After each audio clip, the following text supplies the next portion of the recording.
Hey, how is it going? It's a time of new resolutions, so probably most of you want to start working out. And since you don't really want to train in a crowded gym, as you know, New Year's resolutions, or you don't want to waste your time getting to gym, just train at home, then you're in the right place, because in this video, I will get you through the most important calisthenics exercises that you can perform basically at home. And what's more, I'll share with you also a unique tips that you can apply in order to make the home workout effective. So my goal in this video is to get you started and see results.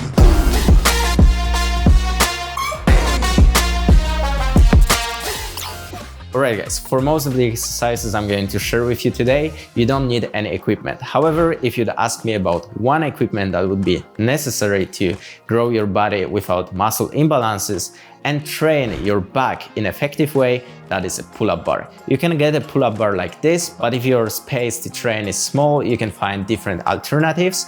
And when it comes to the rest of the equipment, check out the link in the description. I shared there my recommendations. In this routine, we'll train the whole body, but first of all, we start with the most demanding exercise that are going to be chin-ups. Why chin-ups? Simply because for most of people that are beginners, this grip is stronger than the pronated grip, so we're gonna build up the strength in this position.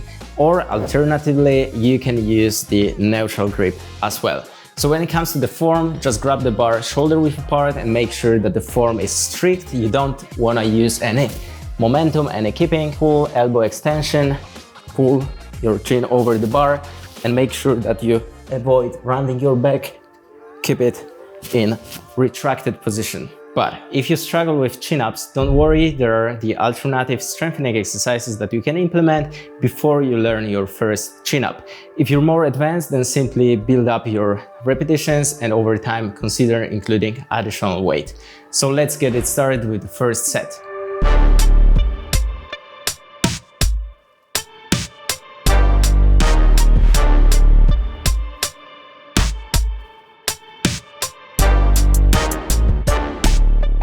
And if you're wondering how many reps should you perform, this one is pretty individual. So depending on your level, just try to be close to the muscle failure. So go intense for like 80 or 90% of your maximum repetitions. And then over time, try to increase it week by week. Another great bodyweight exercise, these are dips.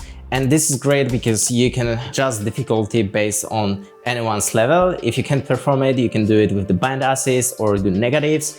If it gets quite easy, you can slow down the eccentric part of the movement, include pause at the bottom, or even add weight. So this exercise is great for anyone that wants to develop chest, triceps, and the front delts. When it comes to technique of dips, make sure that you don't flare out your elbows, keep them close to your body. And when you get into the position, if you want to engage your chest a bit more, slightly lean forward and then go down, reach 90-degree angle. It often happens that you're not going deep enough because you're not strong enough to push up. In this case, include easier variations of these exercises. We want to fully stretch our chest. So let's get it started with the first round of dips.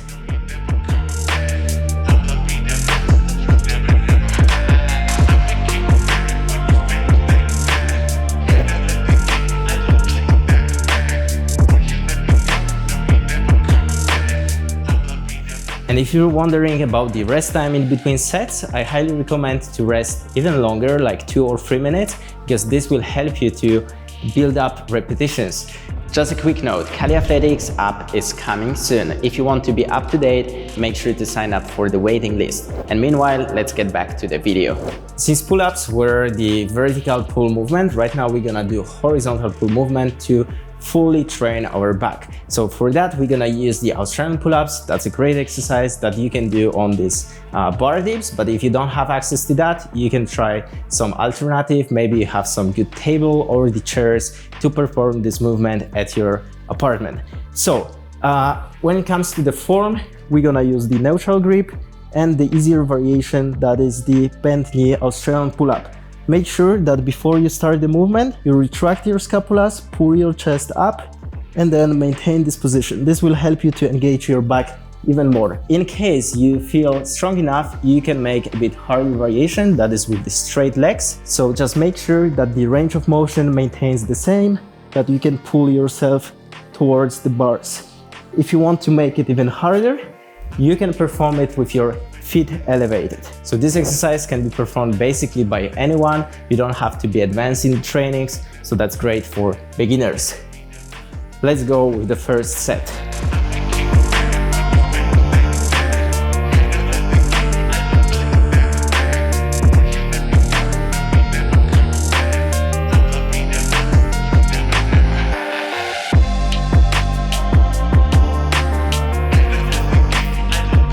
This training can be done like in the circuit or set after set. It depends on your preferences. Performing it in the circuit is going to be a bit faster, but more demanding rather than if you perform it set after set. The next exercise on the list are push-ups. We got so many different variations, but if you're just getting started, I would highly recommend to master the basic form of push-ups first. And then if you want to, you can start implementing like diamond push-ups if you want to engage more your triceps. If you want to focus more on your upper chest, include elevated feet push-ups. But for now, let's stick to the basic variation. So when it comes to the form, the most important for you is to go in the full range of motion so that you stretch your chest fully. You start with slightly protraction, and then when going down, you retract your scapulas to get a full stretch of your chest while maintaining the hollow body position. So make sure that you're not bending like this. Keep the core under tension and focus on a clean form. So let's get it started with the first set.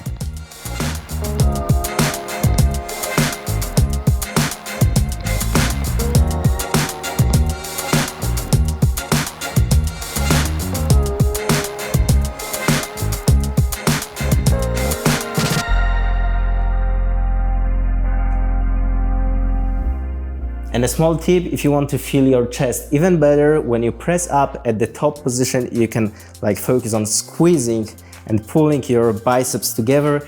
This will help you to squeeze chest even more. And then of course, fully stretch when being at the bottom. All right guys, next exercise on the list is for our lower body. I'm going to be completely honest with you. If you want to do like squats or even jumping squats, pause squats, body weight, for most people, it's going to be too easy, not demanding in order to get the hypertrophy. So if you're a total beginner, that's completely fine. Firstly, master the squats, but if you want to grow strong legs, then include additional weight. For that, I'm going to use weighted vest that you can load up even for 20 kg, but you can use like backpack or even just a bottle of water at the start. So when it comes to the form, you're going to place your leg on elevation and then focus on maintaining the right coordination and perform the repetitions in controlled way. Make sure that your knee is not caving in, as well as the feet. It's going to provide you with a good stability. So if you struggle with going on the sides, probably it starts from your feet. So you wanna go intense on this and feel your quads burning. After 3 or 4 sets, I guarantee you're gonna feel the quads. And now guys, last 2 exercises that we're gonna use to target our rectus abdominis. So these are going to be performed in a superset. The first one is hollow body crunch. Instead of performing the sit-ups like this, we want to avoid this exercise and instead target strictly our rectus abdominis and perform it in a safe way. So for that, we're gonna combine 2 movements. First of all, pulling your shoulder blades away from the ground, and secondly, tilting our pelvis like this. So the movement is going to look like this.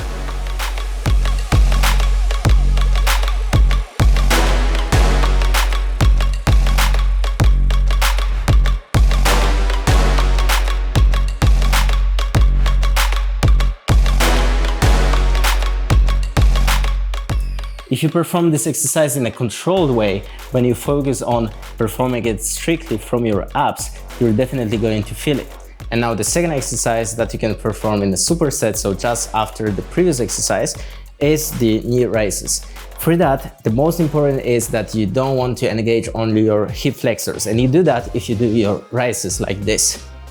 So instead of that, you want to rotate your pelvis and pull your knees as high as you can. So in this way, you really crunch and that is the main function of rectus abdominis. So to perform it in the right way, you start without any swinging, rise as high as you can, and then controlled lowering phase.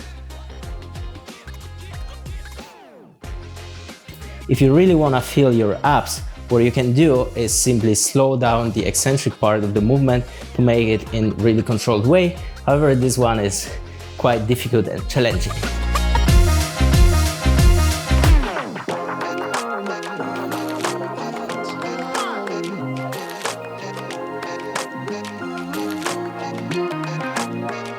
Alright guys, just a few tips about how to use this routine. The detailed instructions you can find in the pinned comment, so make sure to check it out. However, if you're just getting started, I would recommend to perform this routine at least once a week, then over time increase to 2 times a week, and then if you progress, you can perform it every second day. The most important is that you want to have at least one rest day in between each workout, because we train the whole body, so you need time to regenerate. If over time you feel that some exercises become too easy and you can easily perform over 15 repetitions, in this case move to more advanced variation or consider additional weight. If you'll execute this routine in this way, you will find it effective for a really long time. And if you want to get access to more routines like this and learn calisthenics skills, then check out my Elite Body Transformation program, link in the description.